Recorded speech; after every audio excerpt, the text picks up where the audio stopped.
Nous sommes toujours dans la troisième séquence du programme d'histoire de la classe de 4e intitulée « Les temps forts et les enjeux de la Révolution française ».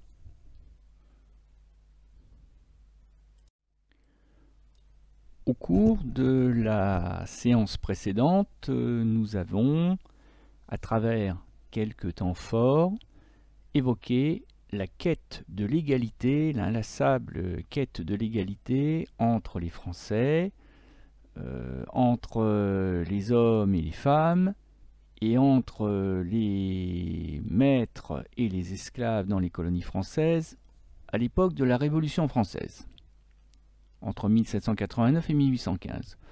Aujourd'hui, nous allons aborder un nouvel enjeu et de nouveaux temps forts centrés autour de la Révolution et la monarchie. Parce qu'effectivement,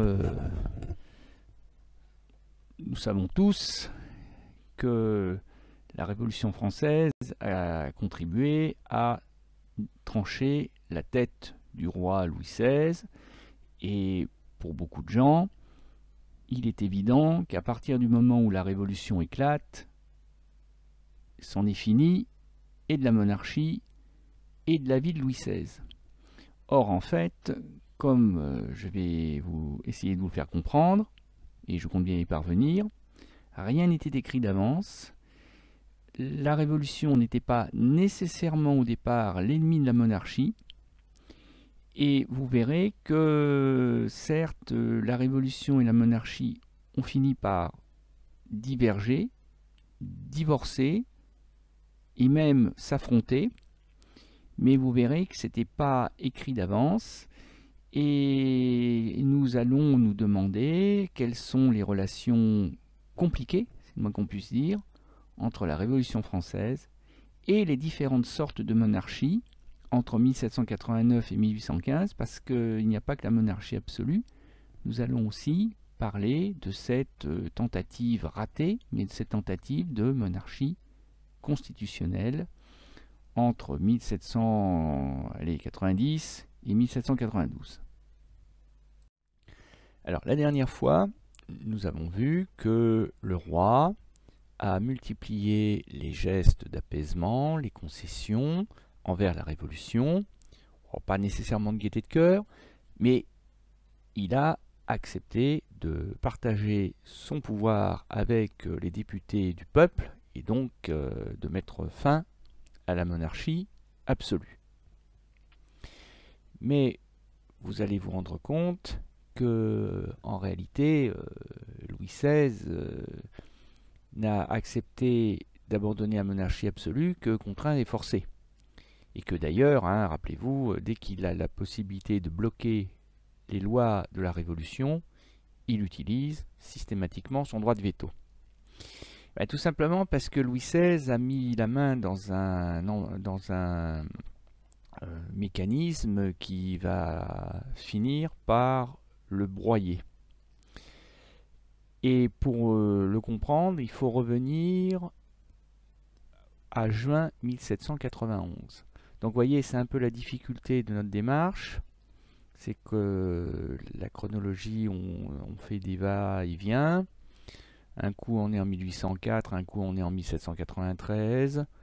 Donc là, on en est où en 1791? On est à peu près un an après la fête de la Fédération, la grande réconciliation nationale, au cours de laquelle le roi a publiquement prêté serment de fidélité à la Constitution, à la future Constitution, donc à la Révolution.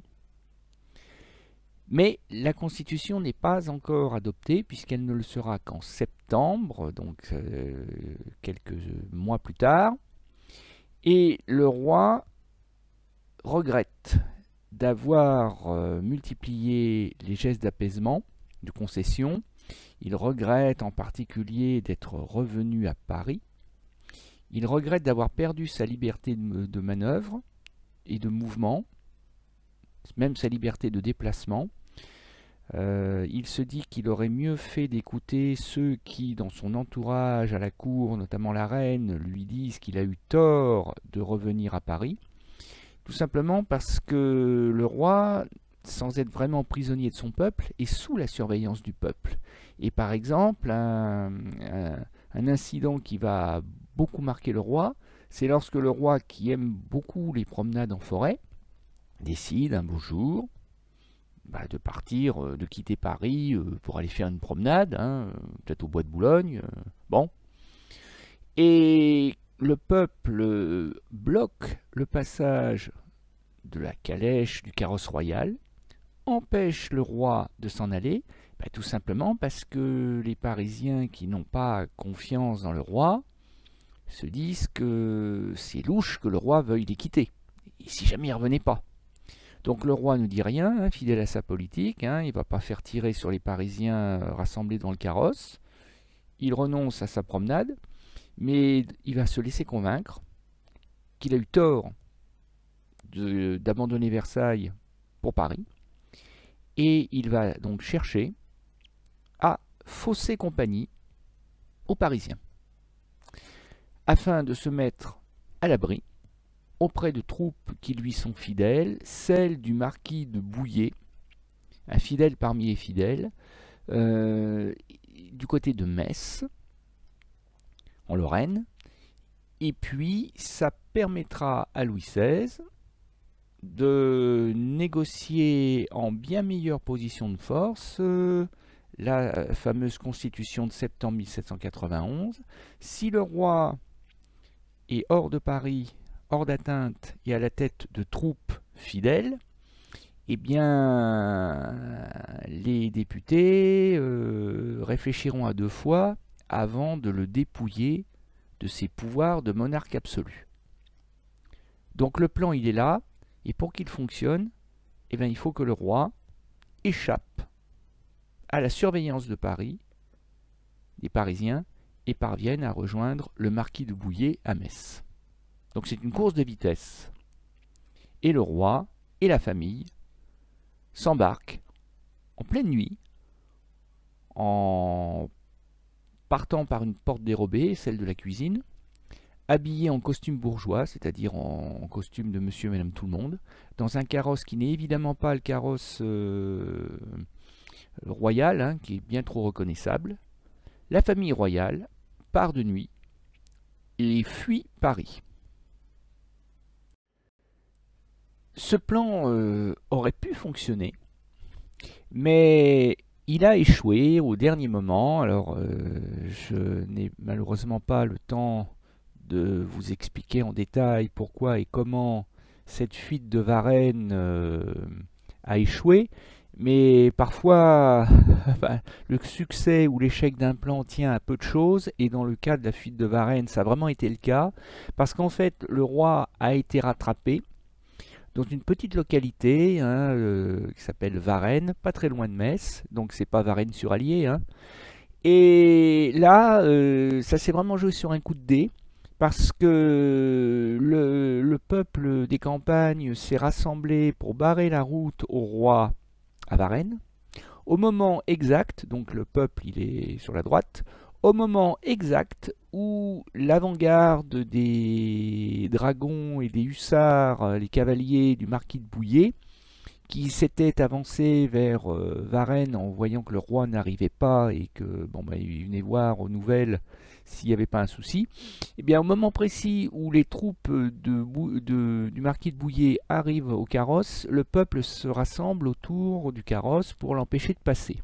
Et là, c'est tout à l'honneur de Louis XVI d'être resté à nouveau fidèle à sa politique, qui est celle de ne pas faire couler le sang des Français. Il est très fair-play, il est très beau joueur, il a joué, il a perdu, et donc il ordonne aux cavaliers de Bouillé de repartir auprès de leur général, sans lui.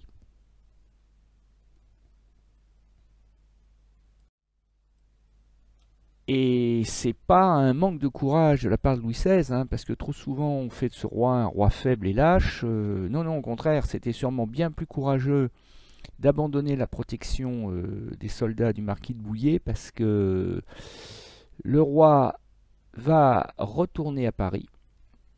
Et là il n'a pas fait le plus difficile, parce que le retour de Varennes va rester dans les mémoires ça va être un moment très difficile pour la famille royale.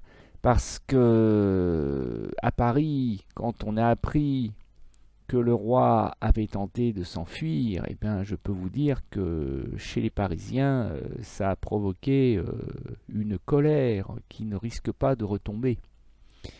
Et le retour du roi le 25 juin, sous bonne escorte, est glacial.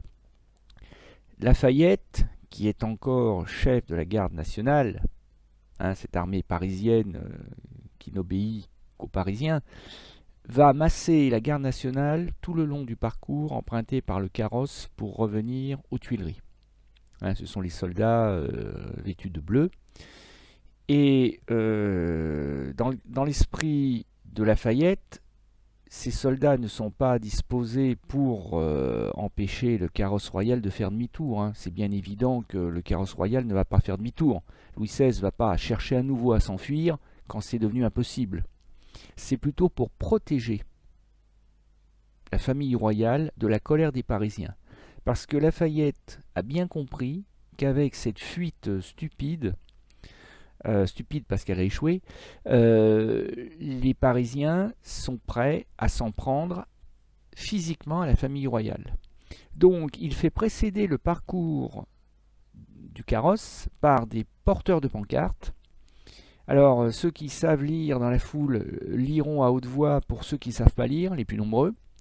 Et il y a deux modèles de pancartes. Sur un modèle, il est écrit que celui qui applaudira le roi sera battu à coups de fouet ou à coups de bâton.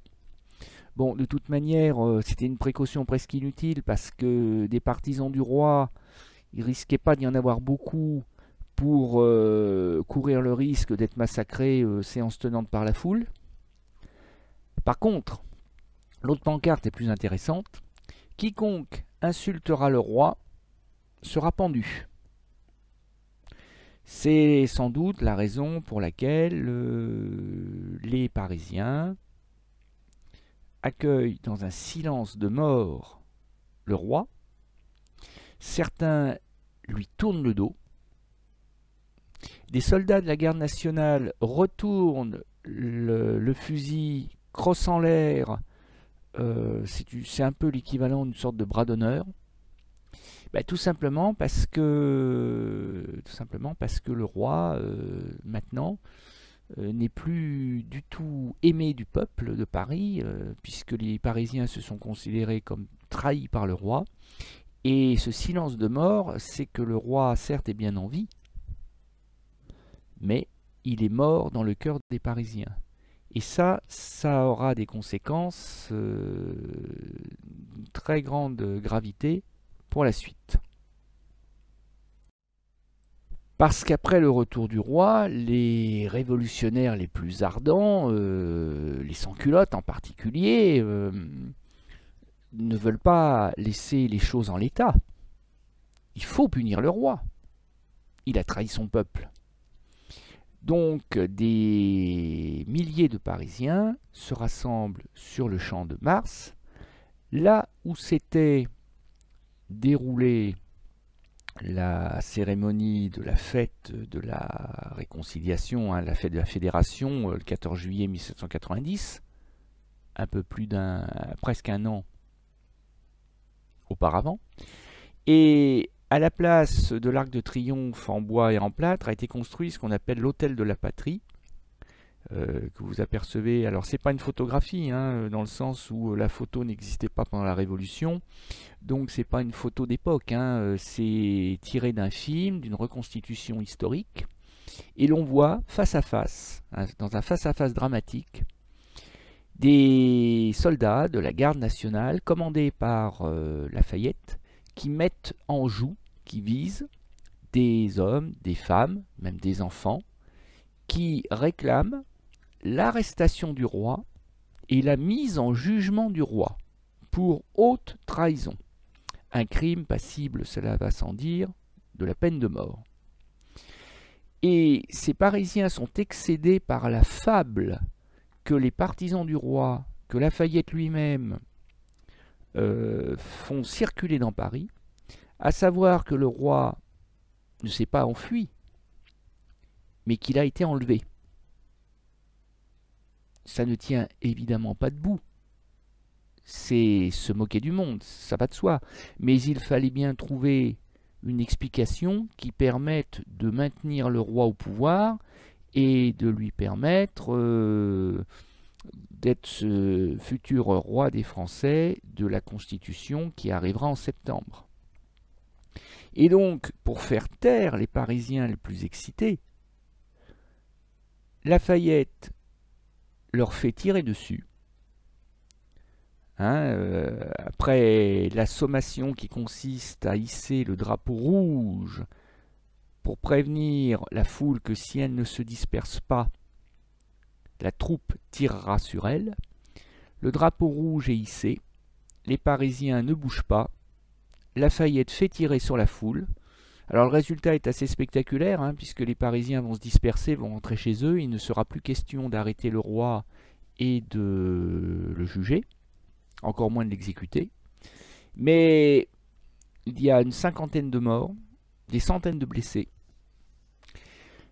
Le roi, qui n'a pas donné l'ordre de tirer sur la foule, est le grand perdant parce que c'est à cause de lui finalement que ces 50 patriotes sont morts. Et donc le peuple de Paris va détester encore plus le roi des Français. Quant à Lafayette, alors lui c'est aussi le grand perdant parce que il n'a plus la confiance du peuple, c'est même le contraire, sa vie est en danger, il est obligé de démissionner de la garde nationale, du commandement de la garde nationale, et redeviendra un général parmi d'autres, et il sera éloigné de Paris pour sa propre sécurité.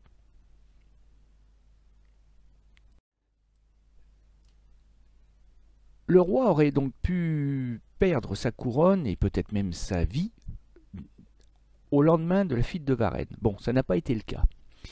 Mais Louis XVI est donc maintenant un monarque constitutionnel, un peu à l'anglaise, avec des pouvoirs limités. Et ça ne le satisfait pas. Il faudrait pouvoir provoquer la fin de la Révolution, afin de rétablir la monarchie absolue. Mais comment faire? Il y aurait bien une solution qui va être négociée en secret entre Louis XVI et son beau-père, par le biais d'une correspondance chiffrée, c'est-à-dire des lettres avec des codes, que les gens qui ne connaissent pas le code ne peuvent évidemment ni lire ni comprendre. Et le beau-père de Louis XVI, rappelez-vous, c'est l'empereur d'Autriche. L'empereur d'Autriche, puisque la fille de l'empereur a épousé Louis XVI, c'est Marie-Antoinette, et l'empereur d'Autriche est un monarque absolu. Il se désole que son gendre ait perdu sa couronne de monarque absolu en France, et quand le gendre appelle au secours beau papa, à la demande pressante de Marie-Antoinette, eh bien beau papa accepte de donner un coup de main à la France, enfin plutôt à Louis XVI, pour établir une monarchie absolue. Donc ce sont les Autrichiens qui vont envahir la France et qui vont faire à la place des armées françaises, des armées royales françaises et à la place de Louis XVI, ce que Louis XVI a été incapable de faire, c'est-à-dire détruire la Révolution. Mais pour que les révolutionnaires, en particulier les Parisiens, ne se doutent pas de ce complot qui se trame contre eux, ce n'est pas l'Autriche qui doit déclarer la guerre à la France, c'est le contraire. C'est la France de Louis XVI qui doit déclarer la guerre à l'Autriche, et cela va sans dire, qui doit perdre la guerre pour permettre à l'Autriche d'envahir la France, de prendre Paris et de rétablir Louis XVI sur le trône absolu. Seulement il y a un problème, et même un gros problème, c'est que depuis que Louis XVI a été contraint d'accepter la Constitution de 1791, faut dire qu'après la fuite de Varennes, il n'avait plus trop le choix, eh bien je vous le rappelle, c'est le roi des Français qui propose la guerre, mais ce sont les députés qui la votent, qui la décident, en fin de compte.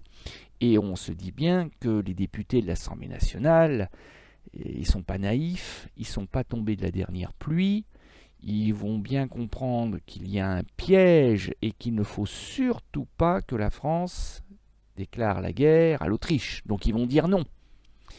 Et bien contre toute attente, les députés vont dire oui. Parce que d'abord, tout le monde n'a pas forcément vu le piège. Hein, parce que Louis XVI, quand il s'est présenté devant les députés, il leur a pas dit, ben voilà, je complote contre vous, je vais faire exprès de perdre la guerre, vous allez tous mourir. Évidemment qu'il leur a pas dit. Et puis les députés eux-mêmes sont très embêtés parce que comme la révolution est bloquée par le roi, qui bloque avec son droit de veto toutes les lois, et comme les caisses du royaume ne se remplissent pas, comme le prix du pain est toujours aussi élevé, eh bien il n'y a pas que le roi qui est impopulaire. Il y a aussi les députés. Parce que, bah oui, le prix du pain, c'est la faute du roi, mais c'est peut-être surtout la faute des députés qui sont incapables de fixer les prix à des niveaux corrects. Donc les députés sont eux-mêmes très très très impopulaires, et la meilleure manière à l'époque pour faire oublier au peuple ses soucis, eh ben, c'est une bonne guerre. De préférence gagnée, ça va de soi. C'est-à-dire que les députés ont la naïveté de croire que les armées royales vont faire loyalement la guerre à l'Autriche, envahir l'Autriche, et on pillera l'Autriche, et on remplira les caisses du royaume de France avec ce qui sera volé à l'Autriche. Voilà le plan. Et c'est pour ça que les députés votent la déclaration de guerre à l'Autriche le 20 avril 1792.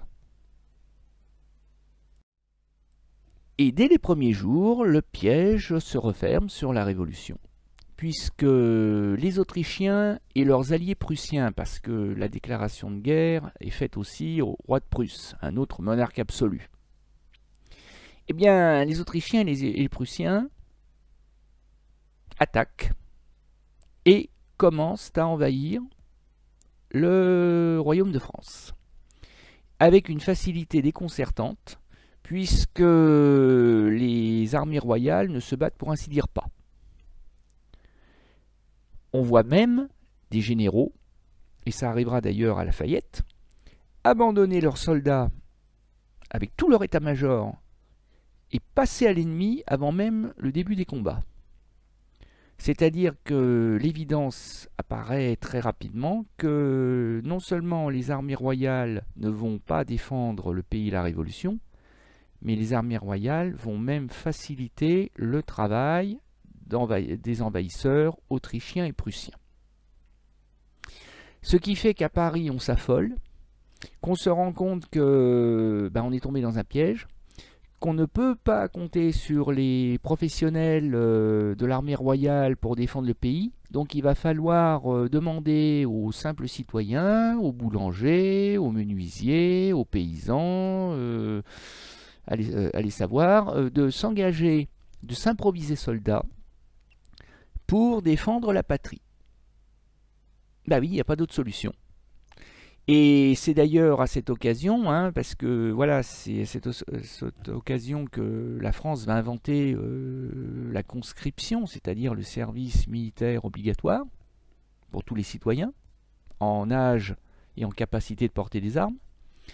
Et puis ça aura aussi comme conséquence l'invention d'un champ de marche, parce que les soldats ils se déplacent à pied, donc pour marcher en cadence, rien ne vaut un champ. Et ce champ, c'est le champ de l'armée du Rhin, qu'on appelle aussi parfois la marche des Marseillais, comme on le voit sur la diapo, et qui deviendra la Marseillaise. Allons enfants de la patrie, le jour de gloire est arrivé. Mais c'est pas en entonnant à plein poumon la Marseillaise que des apprentis soldats mal équipés, sans aucune formation, n'ayant que leur courage à opposer à l'ennemi, c'est pas avec ça que la France risque de gagner la guerre. Et le duc de Brunswick, qui est le commandant en chef des forces autrichiennes et prussiennes d'invasion, lui, il est particulièrement confiant. Il est tellement confiant, il se voit déjà à Paris, il se voit déjà en train de remettre Louis XVI sur le trône de la monarchie absolue en France. il est tellement confiant dans la victoire qu'il va en devenir stupide. C'est-à-dire qu'il va écrire aux Parisiens, il va faire placarder par des agents infiltrés dans Paris, par des partisans du roi, il va faire placarder dans Paris des affiches rédigées en français, dans lesquelles Brunswick annonce qu'il arrive, que rien ne l'arrêtera, qu'il va prendre Paris. Et il se permet le luxe, le duc de Brunswick, de menacer les Parisiens. Il menace les Parisiens, mais surtout plus grave, et elle est là la bêtise, l'ultime bêtise, c'est qu'il révèle la vérité du complot aux Parisiens. Parce qu'il explique, Brunswick, qu'en fait, l'Autriche ne fait pas vraiment la guerre à la France. L'Autriche fait la guerre à la Révolution française. Et que le but de l'empereur d'Autriche comme du roi de Prusse, c'est de détruire la Révolution, de rétablir le pouvoir légal, c'est-à-dire le pouvoir de la monarchie absolue, et de rendre à Louis XVI la sécurité et la liberté dont il est privé. Donc autrement dit, le duc de Brunswick avoue qu'en réalité, c'est même pas pour l'empereur d'Autriche ou le roi de Prusse qu'il se bat, c'est pour Louis XVI. Et donc ça, c'est une bêtise sans nom, parce que même ceux qui hésitaient à considérer Louis XVI comme un traître en disant « Mais non, c'est pas Louis XVI qui ordonne à nos soldats de ne pas se battre. » Ben là, ils sont obligés de se rendre à l'évidence. L'ennemi, le chef militaire des ennemis, avoue que Louis XVI est un traître. Et l'autre bêtise, c'est que le duc de Brunswick, au fond, il n'a qu'une seule inquiétude. C'est d'arriver trop tard à Paris. C'est-à-dire d'arriver après que les Parisiens, dans un moment de folie, de désespoir, décident d'en finir avec Louis XVI, hein, après tout perdu pour perdu.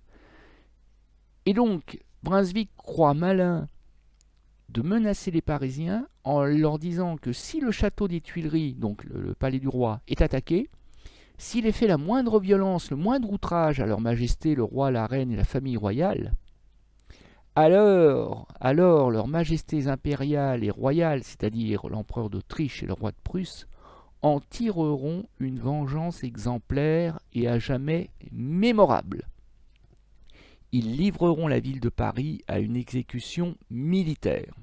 Autrement dit, si vous touchez un seul cheveu du roi, je raserai Paris, je vous tuerai tous. Eh bien, Brunswick se croit très habile, il pense terroriser les Parisiens, il pense que les Parisiens vont cesser de se défendre, vont ouvrir les portes de la ville, demander pardon à genoux à Louis XVI, et en réalité c'est tout le contraire qui se passe.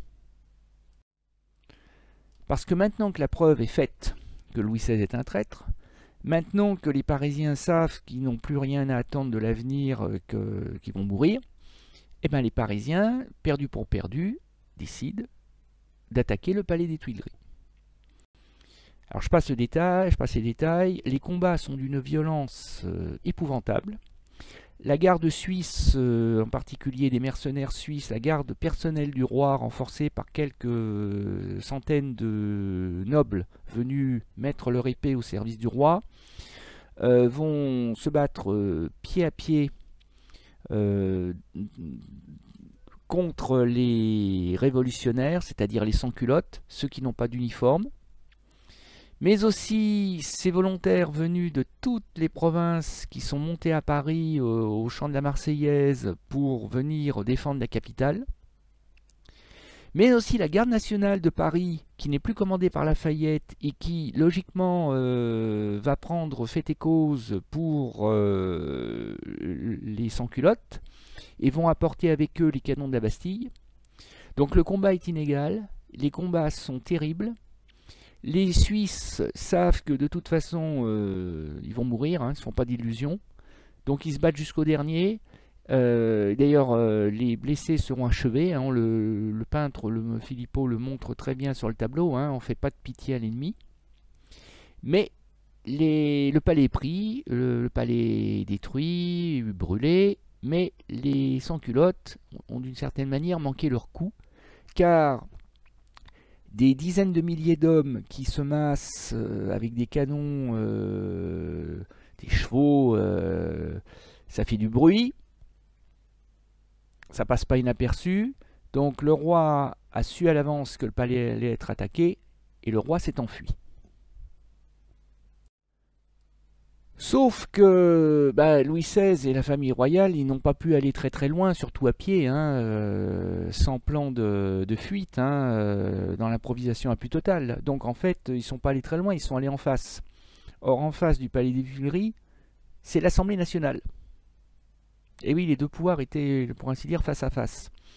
Louis XVI se réfugie avec Marie-Antoinette dans la loge du concierge, en invoquant le droit d'asile, ce droit qui remonte au Moyen-Âge pour les hors-la-loi qui se réfugiaient dans les églises. Bon, là, Louis XVI, il n'a pas pu se réfugier dans une église, il s'est réfugié à l'Assemblée nationale. Et alors, quand les députés qui sont aux premières loges pour assister au furieux combat de la prise des Tuileries du 10 août 1792, qui voit la colère du peuple, qui voit le peuple exterminer la garde suisse, quand les députés apprennent que Louis XVI s'est réfugié dans leurs murs, alors là, les députés sont désespérés parce qu'ils se font qu'une illusion. Quand le peuple va se rendre compte que le roi n'est plus dans son palais, le peuple va très vite comprendre que le roi s'est réfugié à l'Assemblée nationale. Et si les députés ne livrent pas le roi à la fureur du peuple, le peuple va venir chercher le roi à l'Assemblée. Ils vont tuer tout le monde. Ils vont tirer au canon sur l'Assemblée, ça va être un massacre. Et les députés ne sont pas disposés à mourir pour défendre un roi qui les a trahis. Donc le roi est arrêté. Les députés votent l'arrestation de la famille royale. Ils votent surtout la déchéance de la royauté en France, c'est-à-dire qu'officiellement la France n'est plus une monarchie. Il n'y a plus de roi. Le roi est conduit à la conciergerie, ce qui est une prison. On le voit ici sur cette caricature dévêtue par les sans-culottes, qui le coiffent d'un bonnet vert. Et alors ce bonnet vert est assez intéressant parce que le bonnet vert, c'était la coiffe des bagnards, c'est-à-dire des gens que l'on condamnait aux travaux forcés, à la prison à vie. C'est-à-dire qu'on vous fait comprendre sur cette gravure que Louis XVI est un criminel. Donc ça veut dire au passage que Louis XVI ne se fait plus d'illusions. Il ne sait pas encore à l'époque s'il sera jugé ou pas. Mais de toute manière, il est condamné d'avance. Quel que soit le châtiment, que ce soit la prison à vie ou la mort, de toute manière, Louis XVI sait très bien qu'il sera condamné, puisque dans l'opinion publique, il est déjà condamné avant son procès.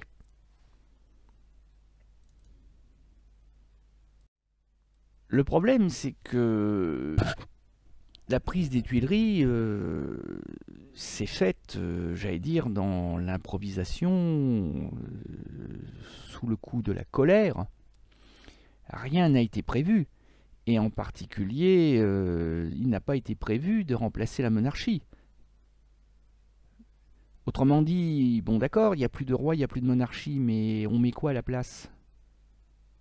Il n'y a pas tellement le choix. Il va falloir mettre la République. Seulement, on ne sait pas, la République, on ne sait pas de quoi elle sera faite. La Constitution de 1791 n'est plus valide. Donc il y a une sorte de vide du pouvoir qu'il va falloir combler et qu'il va falloir combler le plus vite possible, parce que maintenant que le duc de Brunswick a appris que les Parisiens avaient attaqué le palais, s'étaient emparés du roi et de la famille royale, maintenant la Révolution joue sa survie. Brunswick avait menacé de raser Paris, il tiendra parole. Donc il va falloir construire un tout nouveau pouvoir républicain avec une guerre qui s'annonce d'ores et déjà perdue. Or, il y a le miracle, on peut appeler ça comme ça, le miracle de Valmy, dans la Marne, à l'est de Paris. Le 21 septembre 1792, contre toute attente, Les armées françaises, constituées encore une fois pour la plupart de non-professionnels, hein, de patriotes venus de toute la France pour défendre la Révolution, eh bien cette armée de briques et de broc stoppe l'armée autrichienne et l'empêche d'avancer sur Paris.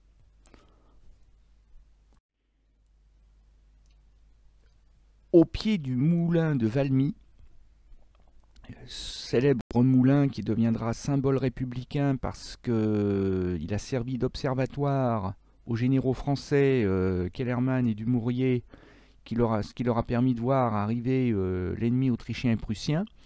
Eh bien, au pied de ce moulin, la Révolution est sauvée.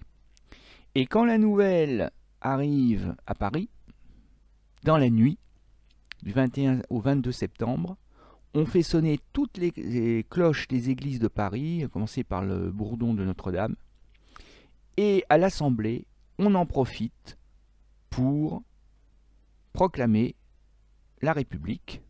Il n'y a pas le choix, puisqu'il n'y a plus de monarchie. Et dans la foulée, alors ça va prendre un peu de temps, parce que là aussi, rien n'a été prévu, Louis XVI va être jugé. Alors, bon, le crime qui lui est reproché est assez facile comment dirais-je, à déterminer, hein, crime de haute trahison, d'autant que les lettres échangées entre le roi et l'empereur d'Autriche, les fameuses lettres codées, ont été retrouvées dans un coffre-fort dans les ruines fumantes du palais des Tuileries, donc il y a les preuves matérielles. Mais jugé par qui? Parce que c'est un crime extraordinaire, ça n'avait pas été prévu ça par la Constitution de septembre 1791 que le roi trahirait son peuple. Donc jugé par qui? Finalement le roi ayant trahi le peuple, il sera jugé par le peuple, autrement dit par les représentants du peuple, c'est-à-dire les députés. Les députés vont se faire juges. Et là, il n'y a pas 36 solutions, il n'y a que 3 verdicts possibles. Soit le roi est reconnu innocent, soit le roi est reconnu coupable, et alors là, il y a 2 possibilités. Soit c'est la peine de mort avec sursis, c'est-à-dire qu'on le condamne symboliquement à mort, mais on ne l'exécute pas, ce qui veut dire que ça sera la prison à vie. Soit c'est la condamnation à mort, avec l'exécution dans les 24 heures qui suivent. Les députés vont s'enflammer autour de ce procès parce qu'ils ne sont pas d'accord, hein. Les partisans du roi vont essayer de lui sauver la vie et vont essayer... Bon, l'acquittement, c'est impossible. Bien entendu que le roi doit être condamné. On ne peut pas faire autrement. Mais les partisans du roi vont essayer d'obtenir le sursis. Ils vont essayer d'empêcher son exécution. Les partisans de la Révolution, eux, sont prêts à voter la mort, quand bien même ça provoquerait et ça provoquera une guerre généralisée contre l'Europe, parce que toutes les monarchies absolues d'Europe vont décider d'empêcher le mauvais exemple français de contaminer l'Europe, vont vouloir venger la mort d'un des leurs. Donc c'est à prendre en compte. Et le sort de Louis XVI va se jouer à une voix, puisque le roi de France, des Français va être, l'ex-roi des Français va être condamné à la majorité à une voix près. Et c'est le député Robespierre qui va, au cours de son discours, au moment d'expliquer son choix, va expliquer qu'au fond, l'Assemblée n'a pas le choix. Ne pas condamner à mort le roi, c'est lui donner raison. Et donner raison au roi, c'est donner tort à la Révolution. Donc ça veut dire que si le roi n'est pas condamné et exécuté, eh ben, il faut non seulement lui rendre sa liberté, mais il faut rétablir la monarchie absolue, ce qui est absolument impensable. Louis XVI est condamné à mort, il est guillotiné le jour même, place de la Révolution, ce qui aujourd'hui s'appellerait la place de la Concorde à Paris.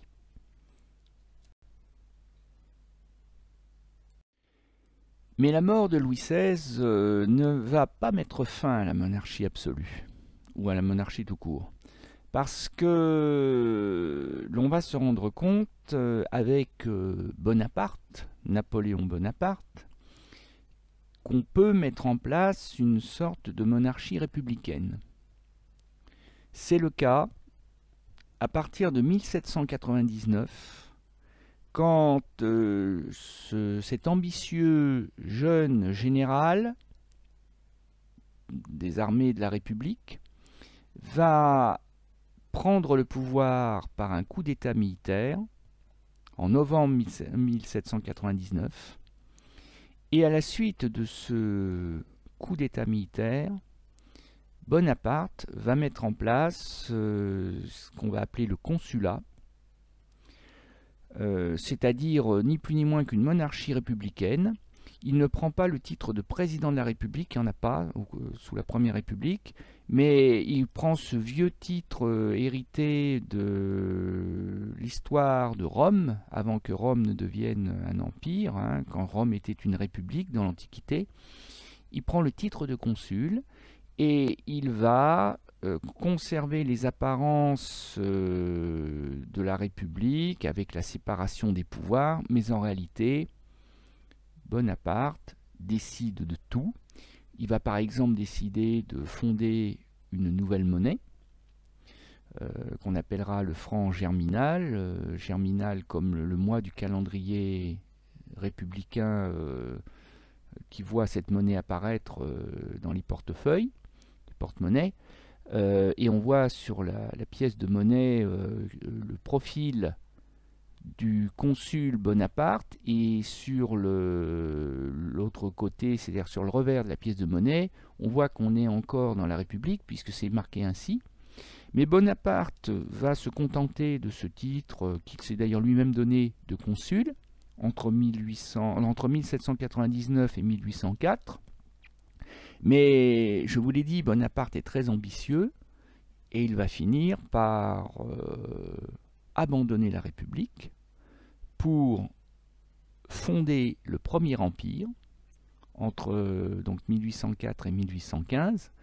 Et la différence est presque imperceptible à première vue, mais si on regarde la pièce de monnaie du dessous, on voit qu'on est toujours avec le franc germinal, c'est toujours le même personnage qui est représenté, sauf que Napoléon Bonaparte est devenu Napoléon Ier, et surtout que la République a laissé la place à l'Empire, et que cet empire n'est ni plus ni moins qu'une nouvelle monarchie absolue.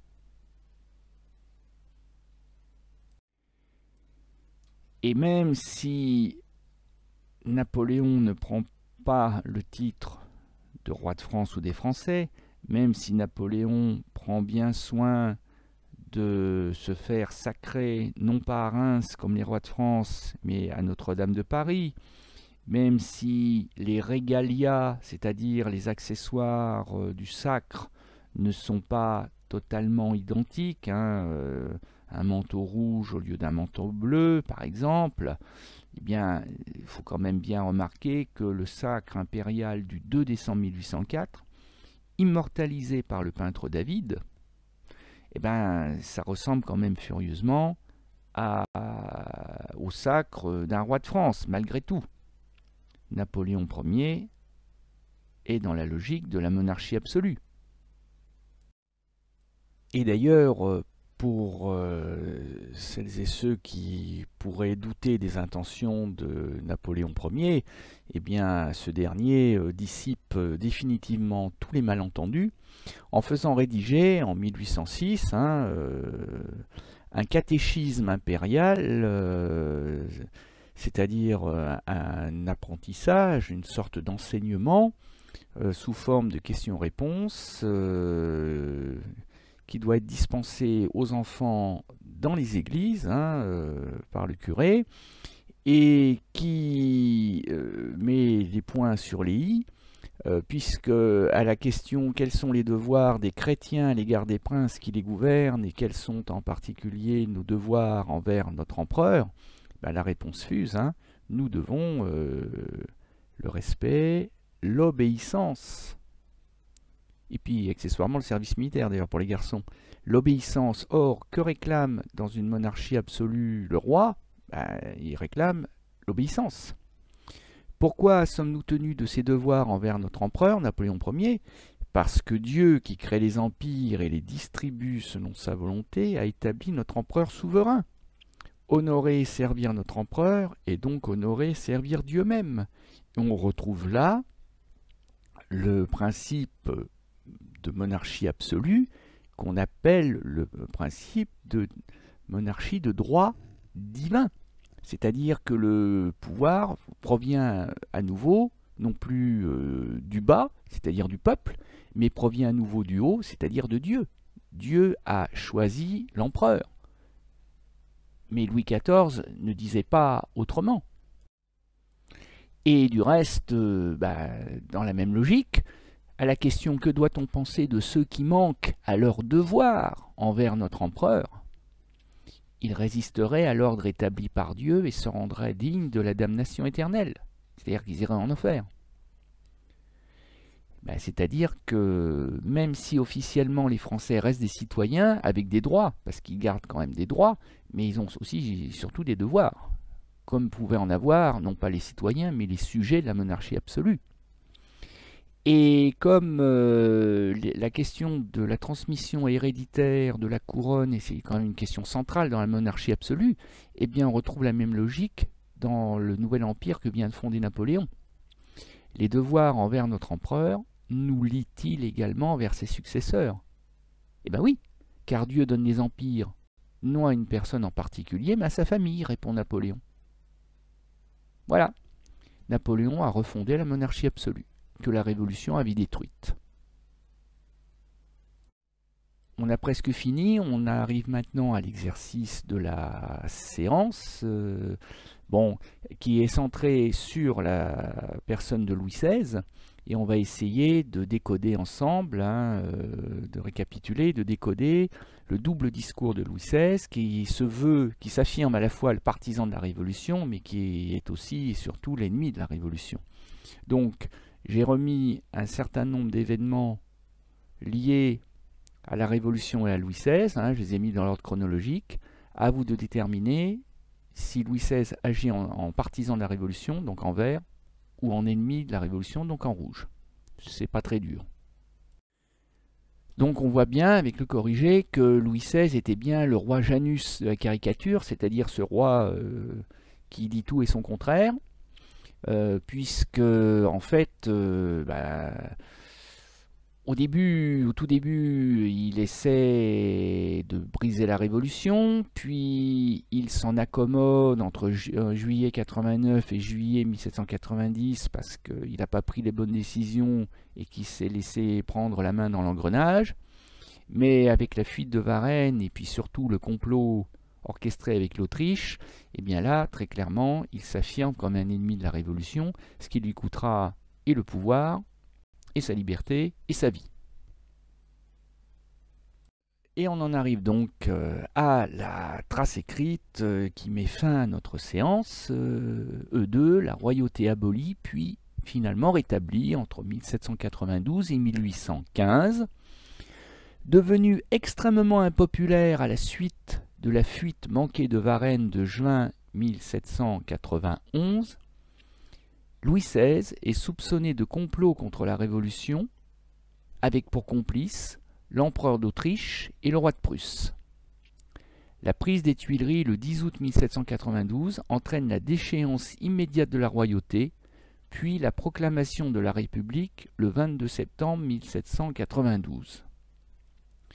Jugé et condamné à mort, l'ex-roi est guillotiné le 21 janvier 1793. Devenu consul de la République à la faveur d'un coup d'État en novembre 1799, Napoléon Bonaparte exerce un pouvoir solitaire jusqu'en 1804, puis il fonde le Premier Empire, qui est une monarchie absolue. En atteste le catéchisme impérial de 1806, fondé sur le principe de droit divin.